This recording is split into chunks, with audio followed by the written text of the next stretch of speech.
So hello, everyone. I'm just going to wait a couple of minutes and then we'll begin on time. So it's wonderful to have you with me this morning. I hope you've got your tea or coffee ready to go. And if you want to just head to the chat box and say hi and where you're from, and also your teaching institution. Are you working for an academy, a school, or are you a freelance teacher working on your own? It'd be really nice for me to know who I'm talking to today.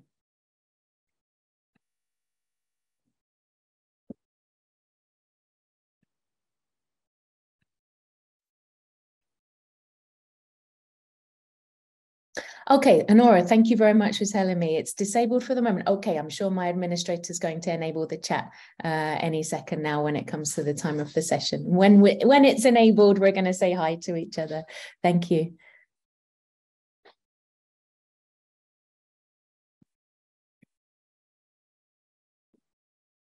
Okay, so it should be working now. So again, let me just say good morning. And if you could just go to the chat box, say hi, tell me where you're from, and tell me whereabouts you're working. Are you working for yourself? Are you working in an academy? Are you working for a school? And just take a minute to just say hi as we're about to begin our session. So we've got some lovely countries this morning. Mongolia, Latvia. Fabulous. Good morning, everybody. Brilliant. Okay, good morning. Nice to see you. I hope you've got your cup of tea, cup of coffee ready and your breakfast is all done. And it's lovely to have you with me this morning, spending lots of time. Okay, great. So keep saying hi in the chat box. It's nice to see you. So welcome to my session. My name is Elizabeth Beer. I regularly speak for Pearson because I absolutely love the books and the products that they offer. And so this morning, my session is called Planning and Teaching Made Easier. Ah, wonderful. With Wider World second edition. And it's really nice for me to meet you too. In today's session, we're going to have a very quick overview of the Pearson English Connect that you've just seen in the previous session. Sometimes it's called the PEC or the PEC, but this stands for the Pearson English Connect. It's a new platform in which to teach English to your students using Pearson materials. And it's wonderful and it's brand new. It just launched this summer. So I'm sort of giving you a nice sort of early look at the platform there. Then I'm going to just quickly show you the book and resources of Wider World second edition. Now, you might already be using Wider World first edition. It's a fantastic book. And you might think to yourself, why do we have to change to the second edition? Well, brilliance can always be improved. We know that as teachers, we can always get better at something. And so there is a second edition to make your teaching just as fun, just as interesting, and your lessons as engaging for your students. If you haven't used Wider World first edition, don't worry. I'm just going to give you a quick look as to what the second edition looks like. And then finally, we're going to move on to a section where I'm going to share with you some of my favorite activities that I use in my class in order to encourage my students to look at items again and again. And it involves very little prep, but lots and lots of benefit. And these activities you can use with any course book that you like. So I just want to talk you through some of those. Of course, please use the chat box as we go through the session. There will be an opportunity for questions at the end as well. If I can catch something on the chat box and address it immediately, I will. If not, there's time at the end. And also, you know, teachers work best when we share things. So I'm sharing with you today some easy to plan activities, but feel free to type in the chat box your favorite one as well. Okay, let's go with the first one, which is an overview of the Pearson English Connect. So it's a really exciting platform. And the idea behind it is to make life easier for teachers.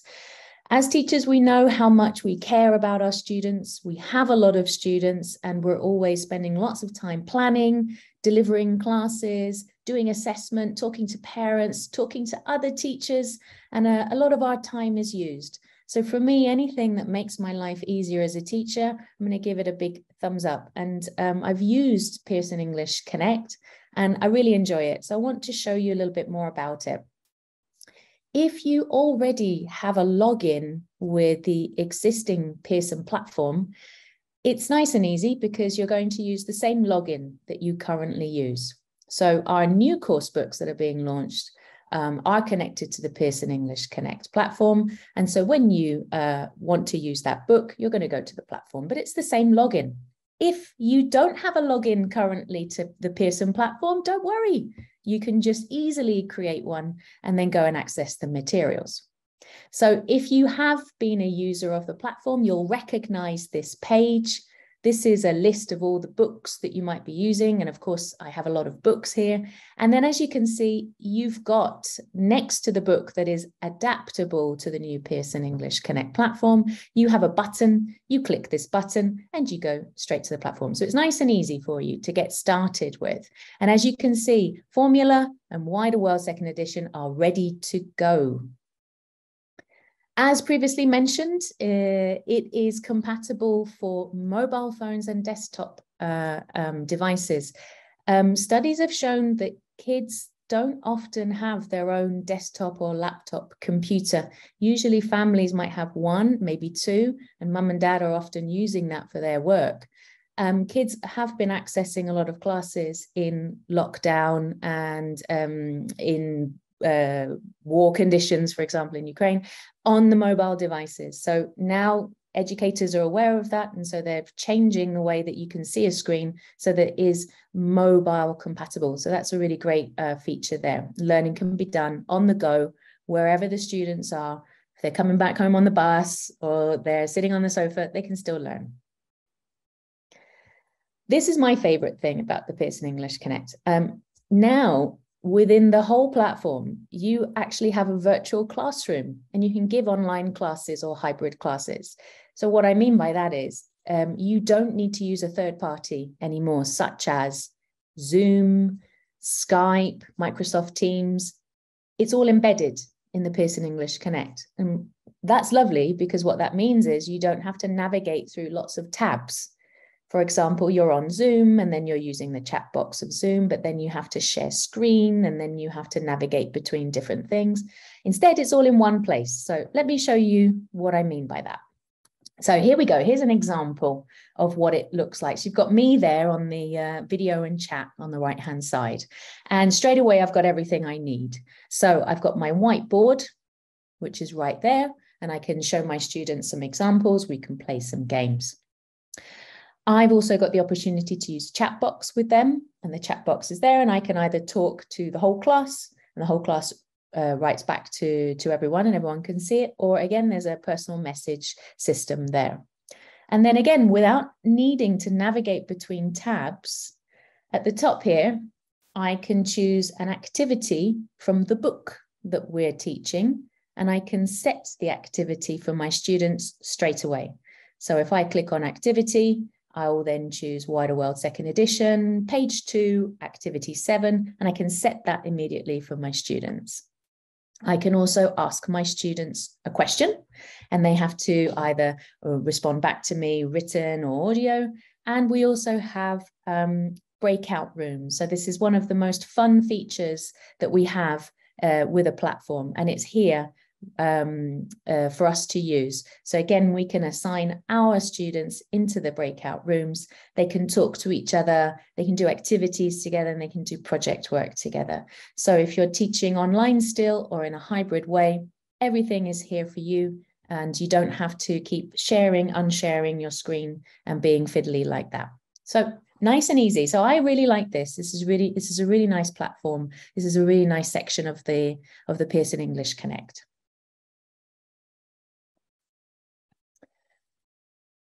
Now, just then I said, I can set an activity for my students. And previously, when we've set activities for our students and we've been online, for example, if I'm using a Zoom conference call with my students, and I say to them, okay, everybody, let's do activity 2 on page 79.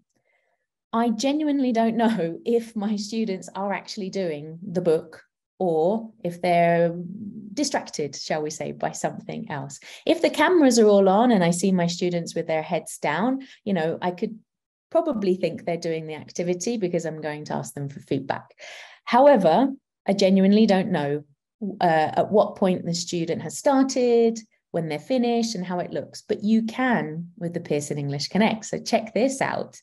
So as you can see, where it says whiteboard here, instead of using my whiteboard, I have set an activity for my students. So it says there, unit check review, unit 1 check review.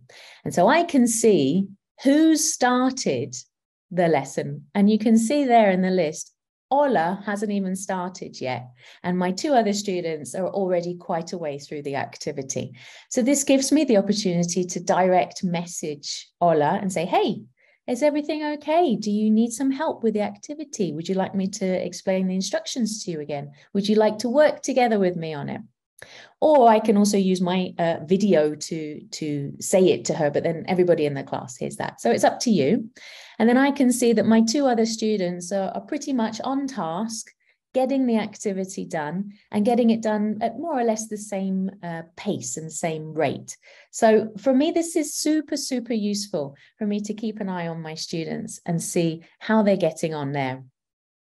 And it really does make your life easier there when you can just see the progress. Okay.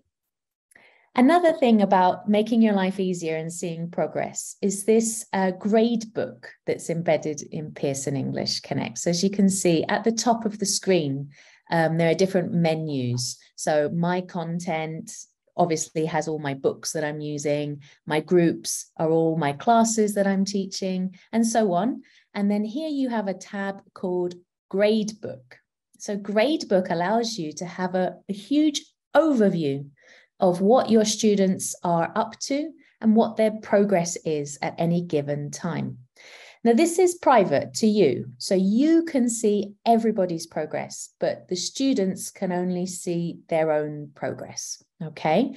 And this allows me to have a look and to see where my students are doing really well. So, for example, you know, grammar seems to be okay, although there is a student there that I need to keep an eye on. David and Famida, they're struggling a bit with their grammar. So I might need to assign extra activities for them, or to personally support them, or to manage the activity in a different way. I can look at the whole class and go, okay, we're doing okay with vocabulary. Most of us are doing okay. But I think reading and writing as a whole needs to be worked on.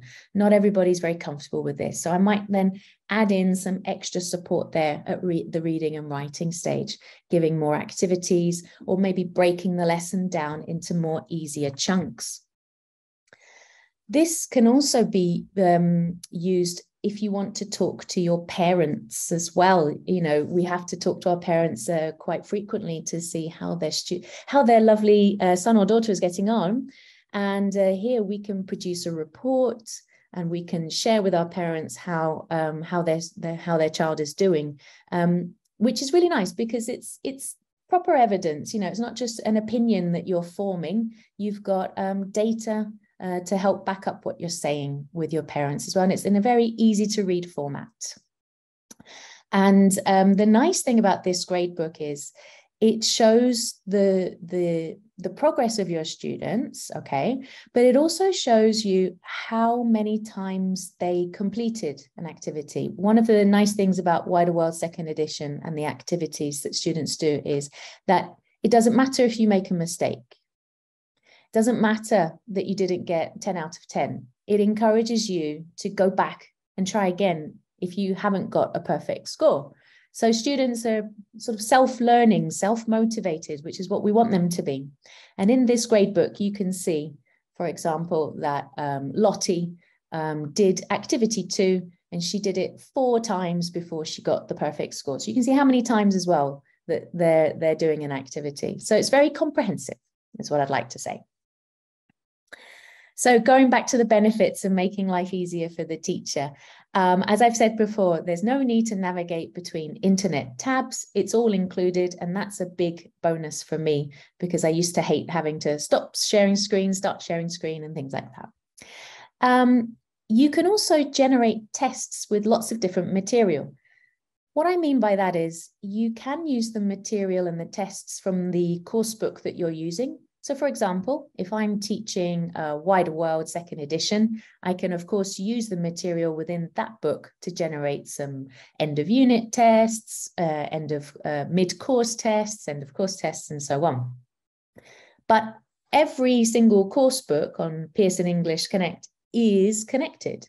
So I might want to draw on some material from Formula, for example. If it complements my students, if they're at the same level, same capacities, I can draw and make the tests that I want to give using materials from different course books because everything's connected. So that's really an interesting bonus there that I've not seen before. And as I said, there's lots of ways in which you can use this information about your students to have a great dialogue with your parents and to show them the progress that the students are making. But you can also, talk to the students themselves about how they're doing and looking at their strengths and weaknesses too. But there's lots of different features. And for me, all these things, I think, make life teaching and make your teaching life just a bit easier. Okay, so there's the overview of the platform. Now let's look specifically at Wider World second edition and how it's had a facelift, shall we say. So as you can see here, this is a snapshot of an example lesson, okay? And every lesson is on a double page spread. So you have 2 pages to meet your learning aim. And so here it's Unit 9, 9.1 vocabulary, and it's the theme is lessons in life.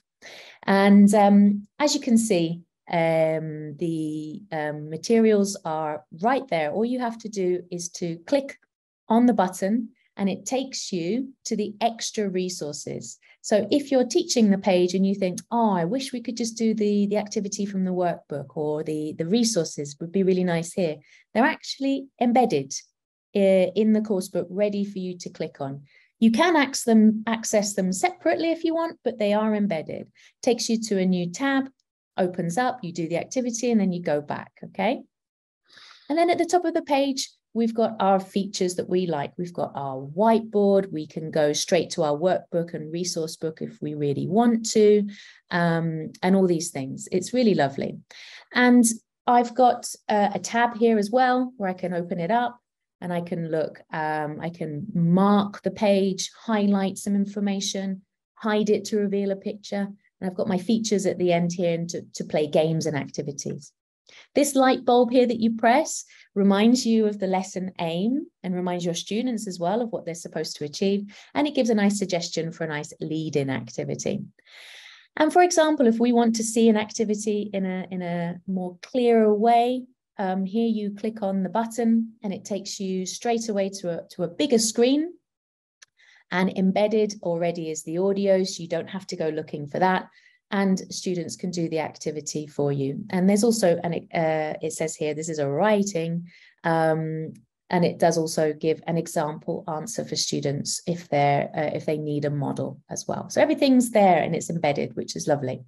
It's also bright, colorful, interesting looking, the format, the font that they're using, the colors, it's all very engaging, I think. Okay. So if you're a current user of Wider World first edition, you're probably asking yourselves, okay, what's new about the second edition? So I'm just going to give you a quick overview of the new features here. There's 70% new content in levels 1 to 4. So that's going to be really lovely to get your teeth into and to start teaching your students. I love Wider World first edition. But sometimes after a few years of teaching it, you think, okay, could do with a new challenge. Well, here it is. It's brand new and it's looking lovely. There's also updated BBC content. So if you're a new user of Wider World, I'm just going to show you what that looks like. At the end of a unit, you will come across a BBC Culture page. It looks like this. So it's not at the end, excuse me, it's not at the end of every unit, it's at the end of every other unit. So unit 1, unit 3, unit 5, and so on. And what students do is they're looking at culture from around the world. And as we've said, we love teaching culture. We're in a globally interconnected world now. And so it's really useful when our students can go around the world in your classroom and find out about other ways of life, other ways of living. And so this is what it looks like. Again, it's on a double page spread. It starts off with a reading and a listening. It goes into a BBC video with activities, which is always fun and engaging. And then finally, it leads into a lovely project for students to get their teeth into and work together based on the material from the lesson. So that's updated videos, which is lovely because, as we know, videos can sometimes go out of date after a few years. So here we go, brand new BBC videos. As I said, the BBC content is on every other unit. So unit 1, unit 3, unit 5, so on. So what's in the other units? Well, they're complemented with something called the Set for Life Future Skills. So that would be unit 2, unit 4, unit 6, and so on. And these Set for Life skills are putting students and their feelings and the difficulties and challenges they might face in their lives and in the future, and we're putting it into an open space and showing students how they can deal with these things in a great way. So let me show you an example of what I mean. So this is Set for Life unit here, and this is all about developing a growth mindset, which is very important for students in their school life and in their future life. If students can learn that making a mistake is actually a beneficial thing, and that they view it from the point of view that, okay, I've made a mistake in my work, but that just shows that I need to study a bit more or get more into the challenge, then in life, at university, at work, any kind of setback that they have, hopefully the mentality is, okay, that was a setback, but what do I learn from that? What do I need to do to correct that and get better?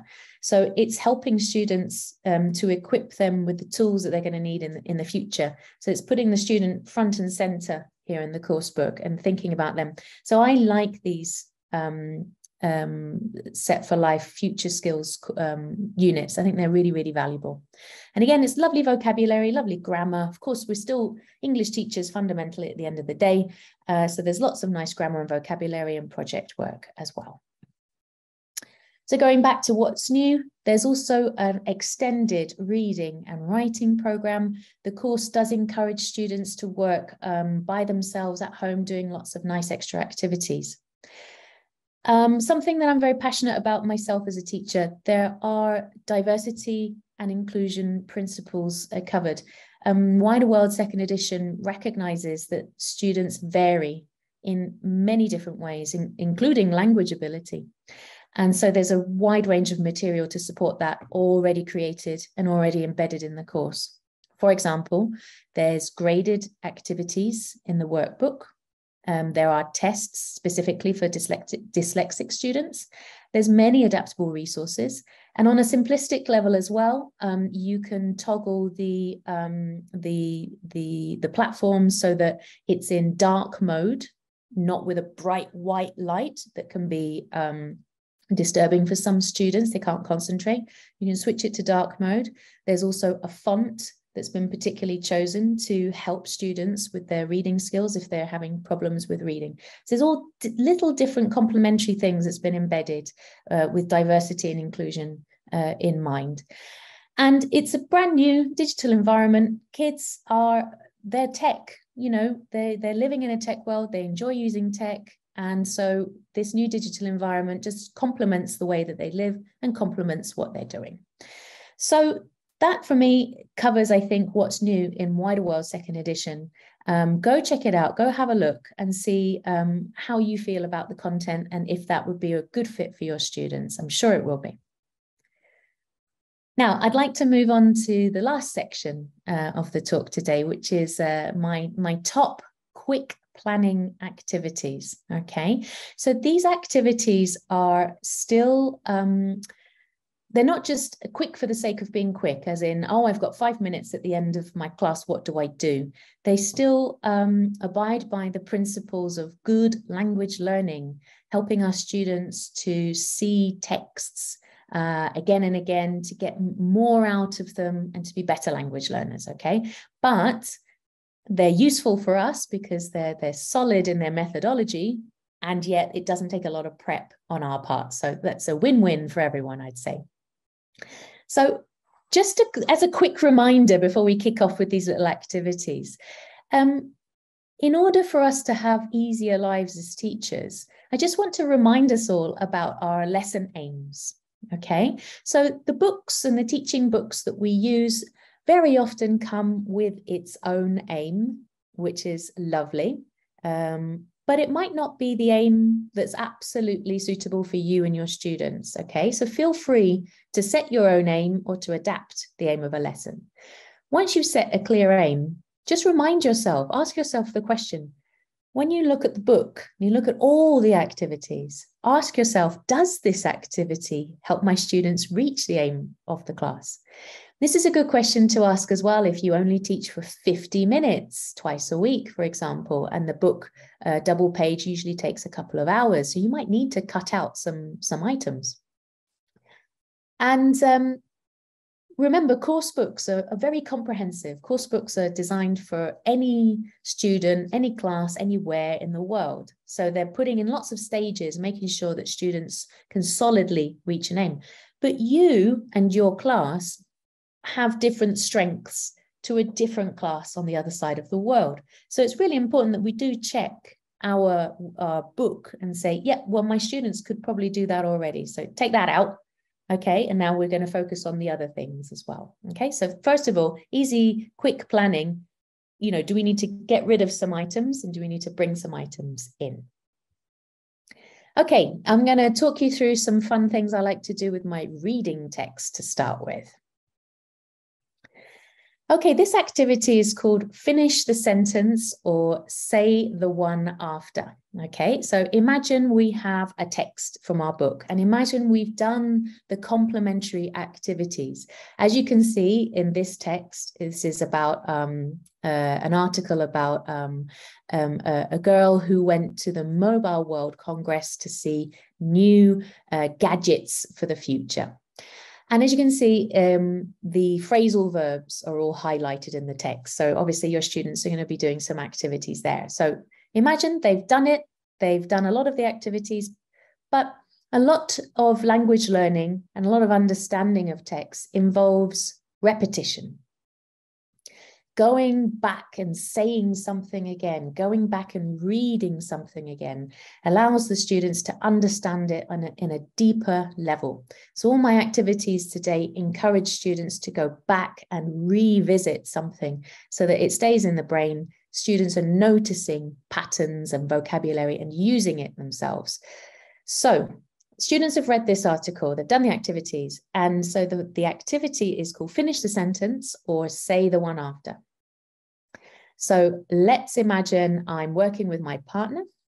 I have the book and I'm going to say half or most of the sentence. So let's look at the first paragraph here, the Mobile World Congress, yeah? So I'm going to say to my partner, the Mobile World Congress is the world's largest, and then my partner has to try to remember, exhibition for the mobile phone industry. So it tests their recall, it tests the grammar, it tests the vocabulary.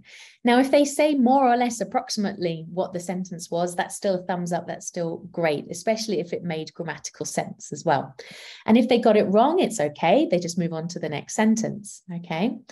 Another one, you can make it easier. So I could have said for my partner, the Mobile World Congress is the world's largest exhibition for the, and then they have to say mobile phone industry. So maybe they only give the last 3 words of a sentence. So you can change it up. Another way to adapt this is to listen to the first sentence and see if you can start or say most of the second sentence, okay? So if I say to my partner, the Mobile World Congress is the world's largest exhibition for the mobile phone industry, then my partner should be saying, it used to take place in France. but now it takes place in Barcelona. Okay, so there's your first activity. And of course, students swap out roles. Okay, so once someone said 4 sentences, then the other student closes their books, and then the other one takes over. The next activity is called treasure hunt. So unfortunately, it's not real treasure, it's English language treasure. So you're going to set your students some tasks. So they have to go back to the text and you say, okay, you're going to find 4 adjectives and write it down. You're going to find 3 words that begin with W and define them. You're going to find 3 connecting phrases, anything you like, okay? So you can set the tasks that students have to do by quickly looking at the text yourself and finding those items that they could find. Another thing that students can make are vocabulary maps. So if we take our text here, this is about the Mobile World Congress, like I said before, so it's all about technology and gadgets, okay? I'm going to ask my students to look back at the text and try to find some patterns for me. But they can establish the patterns themselves. So they might look at the text and go, okay, we're going to make a vocabulary map. We're going to write down all the adjectives we can find. We're going to write down all of the technology words we can find. We're going to write down all of the travel words we can find, okay? And their vocabulary map might look something like this. Again, if you've got lower level students, you can guide them a little bit. Or if you're setting up this activity for the first time, you can guide them with the titles of what they're supposed to be looking for. But then once they're used to the activity, students can make their own personal word lists.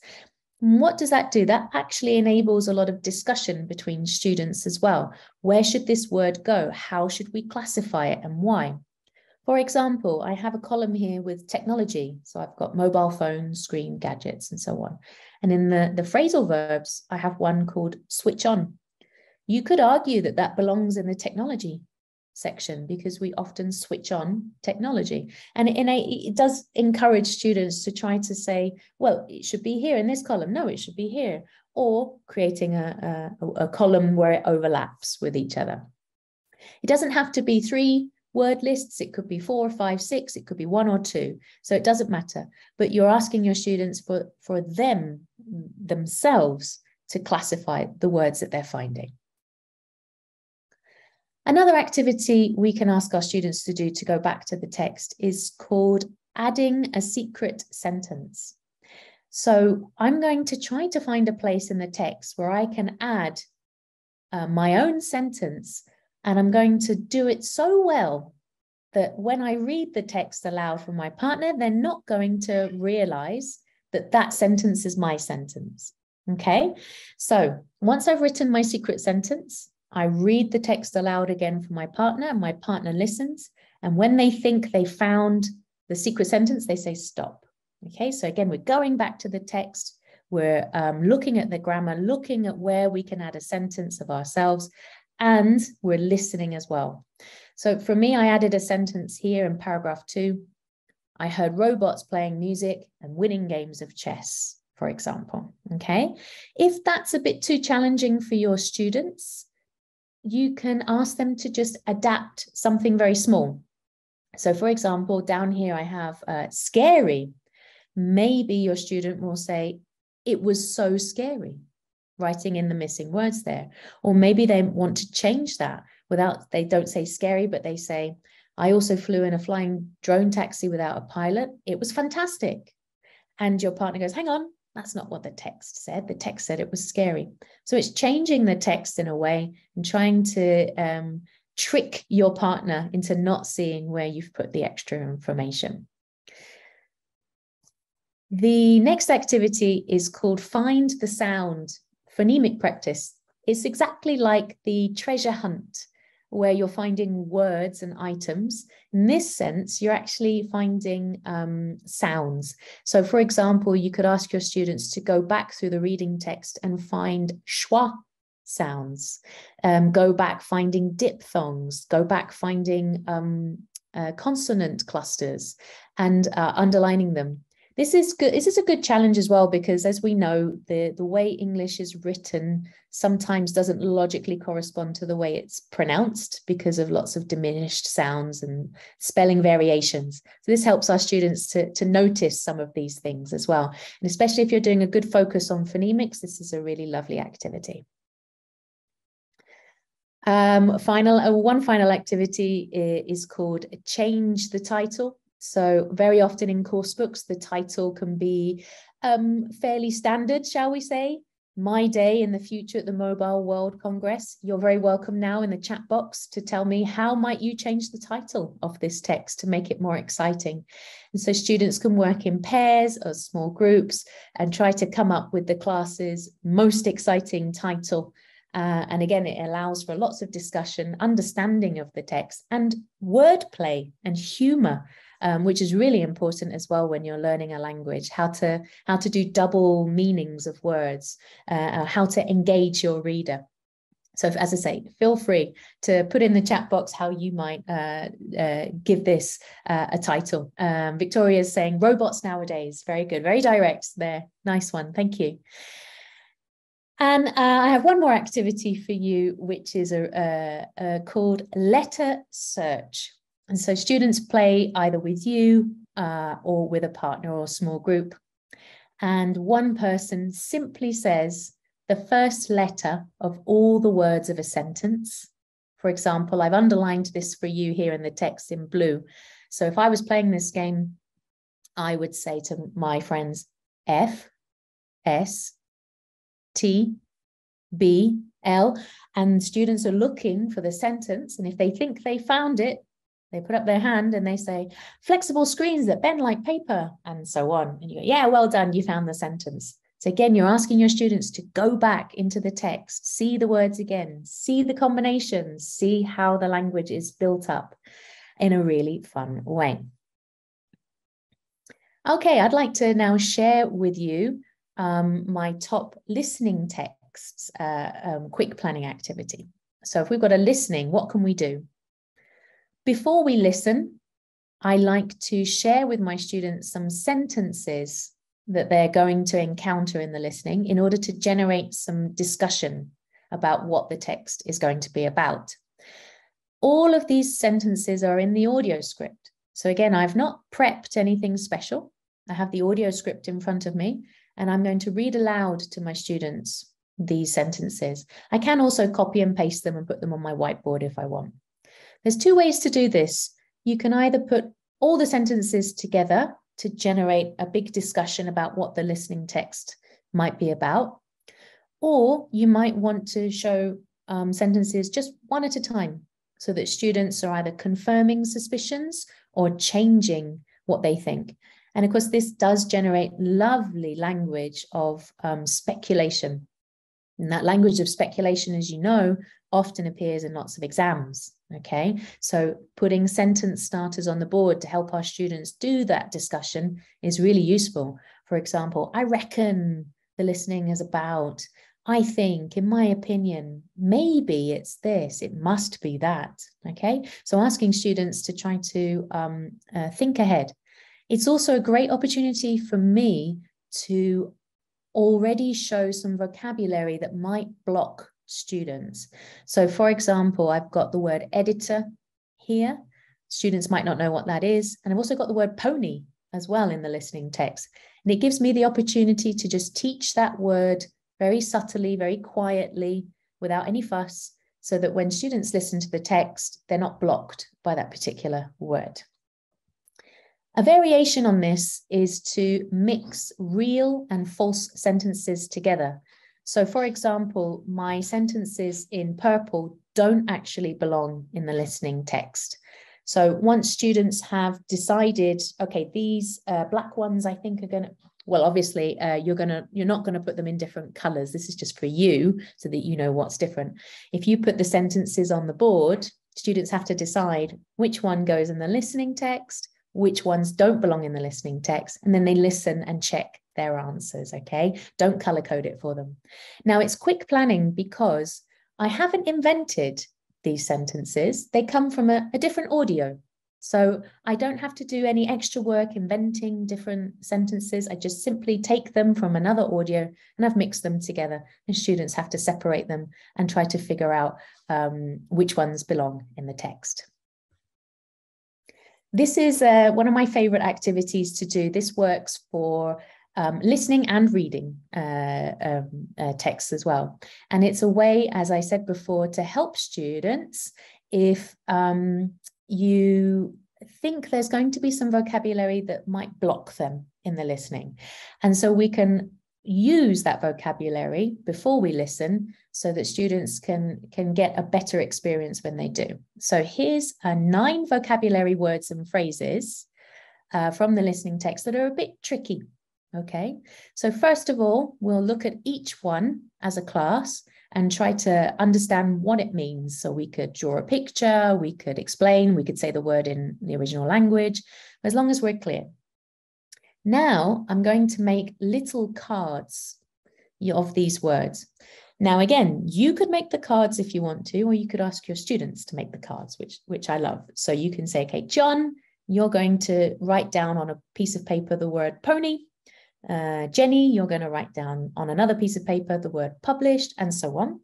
And then on the back, they have to give the definition or draw a picture or describe in some way what that word means. Now they're going to play a game to practice this, and it's pretty much a mingle activity. So students are going to stand up with their piece of paper. So let's say John has pony, Jenny has published. John and Jenny get together in a partner. John shows his vocabulary word, pony. His partner, Jenny, has to demonstrate that she knows what that word is. She could mime it. She could describe it. If she gets the right answer, very good, well done. If she gets the wrong answer, John turns it around and shows Jenny, this is what it means. So John is teaching Jenny. Jenny does the same thing with John. Jenny says, okay, John, my word is published. What is it? So John repeats it. He does the same activity. He's trying to give a definition or trying to mime or act it out. Once that interaction has finished, John and Jenny swap pieces of paper and they go off and they find another partner. So by the end of the activity, every student has seen nearly every vocabulary word once, possibly twice. And they're reinforcing what that word is, how it's spelt, and the definition of it. So by the time they come and sit down to do the listening, they know what a lot of these odd verbs or words are, so they can relax into it. Also builds up their vocabulary, which is fabulous. The next activity is treasure hunt. Just like the reading text, you can do a treasure hunt with a listening text. So you can say to students, okay, listen, can you write down 3 adjectives? Can you find a phrasal verb that's being used? Can you find 3 words that are associated with newspapers in the text? So you can set that boundary. If you're teaching in front of your whole class and you've only got access to one audio, you all have to sort of do it together. But if you're teaching a hybrid class or an online class, students can also do this personally and repeat it as many times as they like before you come in for checking answers. The same idea as before with the reading text, you can also do find the sound. So you can ask students to raise their hand every time they hear a schwa sound, for example, okay? Now we're going to move on to some of my favorite grammar and vocabulary activities. As you can see, this is a typical one. We have got an activity here where students have to form the present perfect, and it's asking students to do it in the positive form. So once my students have finished this, either immediately or in the next lesson, we go back to this same activity and you say, okay, now can you put it in the question form and work with your partner? So you can use the same activities, but change it up, change it to negatives, change it to questions. You can do that with all kinds of grammar, change it to opposites and things.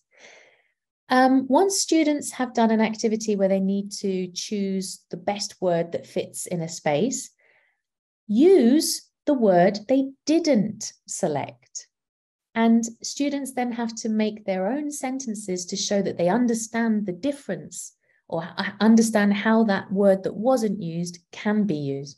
So for example, here I've got, when my brother tells a joke, it's embarrassing. Okay, now students have to make a word with embarrassed. It doesn't have to be about when my brother tells a joke, it's make it personal for the students. So for example, I'm embarrassed when I speak in front of the class, yeah? Or the next sentence, I am tired after school, okay? It's helping students to see why or how to use the word that wasn't selected. Okay, this is called transformation memory, keyword transformation memory. Sometimes in a language exam, you might see this keyword transformation.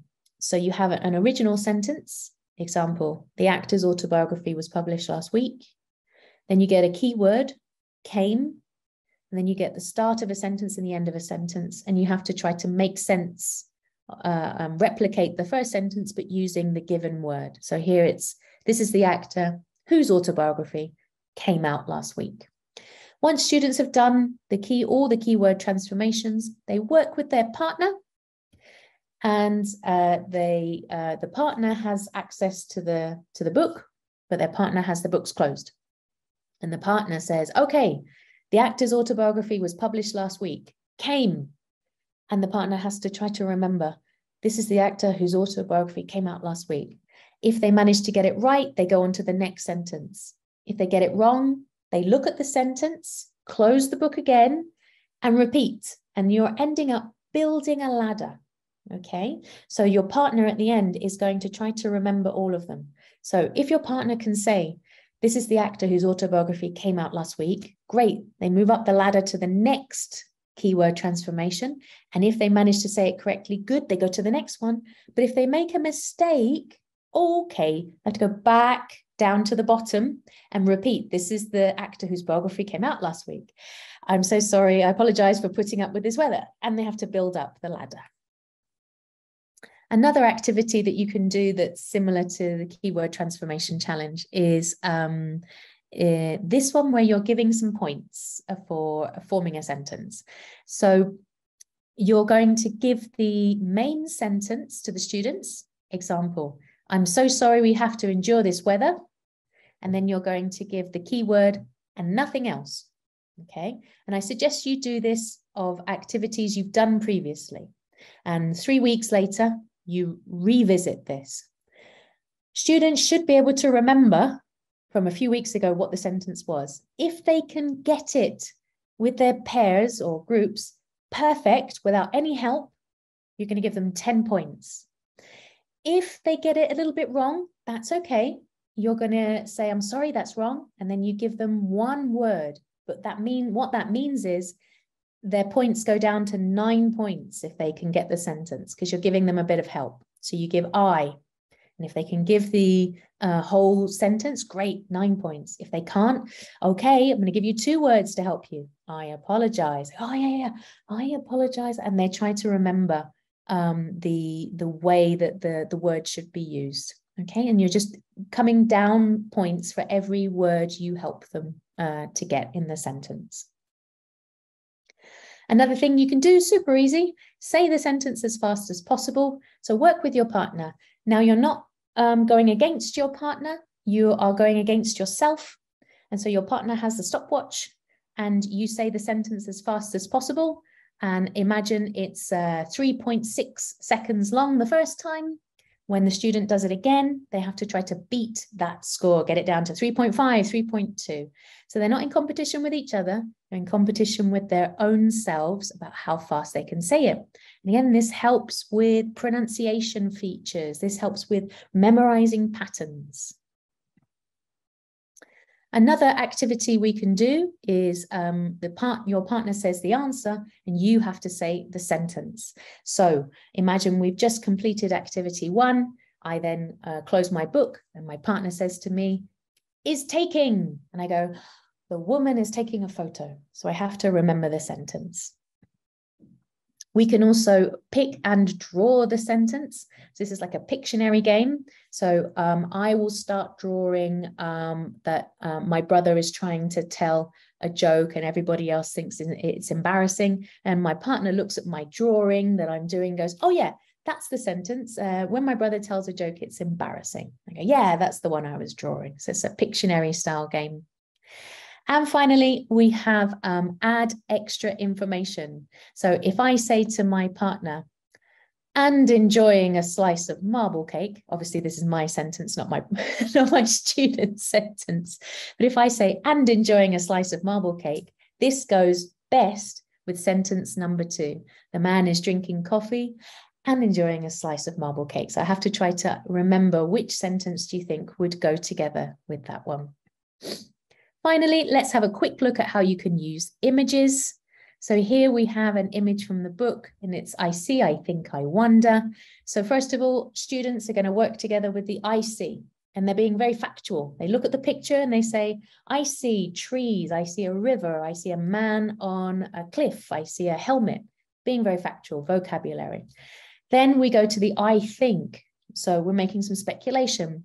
I think it's in the Amazon jungle because it's very green and there's a very big river. And then finally, students will talk about I wonder, things that they really want to know the answer to. For example, I wonder how he got there. Yeah.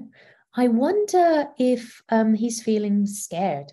I wonder if there's another person that he's climbing with. I wonder if he is stuck. Okay, so going and breaking image down into 3 different ways of looking at it and talking about it. We can also exploit it by chatting about, what happened right before this picture was taken, or what happened right after this picture was taken. So again, that language of speculation coming through. Maybe, I reckon, I think, in my opinion, and so on. We can also look at a picture and discuss the feelings of the characters, what they might be thinking. Is that man lonely? Is he full of adrenaline? How's he feeling? We can also ask the question, what does this person need? So your students might say, he might need a parachute. He might need a partner to come and rescue him. Yeah. So we can also make some speculation there. And we're coming to the end of the session. I think I'm on time. Yes, I am. So let me just recap what we've looked at today. We've had a quick overview of the Pearson English Connect web platform, and I really encourage you to go have a look at it, try out some demo sessions. It's really good. We've had a quick look about the Wider World 2nd edition book, which is a firm favorite, the 1st edition, and now the 2nd edition is going to be a firm favorite as well. I have really enjoyed teaching from it, and I'm sure you will too. And I've given you lots of easy to plan activities that you can use time and time again when planning your classes for any course book that you like. So I'd like to say a big thank you for spending the morning with me. It's been a pleasure talking to you. And if you have any questions, I invite you now to come to the chat box. You can also share your favorite quick plan activities as well. And thank you very much. Have a lovely rest of the day and enjoy all the sessions.